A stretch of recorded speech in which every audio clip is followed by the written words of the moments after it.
જોવો આ અડાણીની પોલીસ ખેડૂતોને જ પોતાના ખેતરમાંથી જબરજસ્તી ઢસડીને હાથ પકડીને બહાર કાઢે છે. અને જો તો ખરા ખેડૂતની બેન દીકરીઓ છે. તો આ સરકારને પ્રશ્ન પૂછો કે શા માટે આવું કરો છો? વોટ તો અમે તમને આપ્યા છે એટલે તમે આ સરકારમાં બેઠા છો. તો આ પોલીસ અડાણીની કેમ, સરકારની નથી? ને વિચાર તો ખરા ભાઈને, જોવો તો ખરા તમે કેવી રીતે ઢસડીને પોતાના ખેતરમાંથી બહાર કાઢે છે. આવું વર્તન તો કોઈ પશુઓ સાથે પણ નથી કરતું, પણ આ અડાણીની પોલીસ આ ગરીબને, આ ભોળા ખેડૂતો સાથે કરે છે. અને સરકાર કંઈ પણ બોલતી નથી.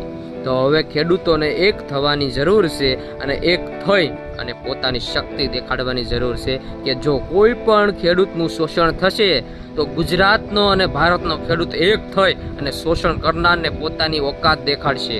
કારણ કે ખેડૂત છે ને જગતનો તાજ છે, કોઈથી ડરનારો નથી.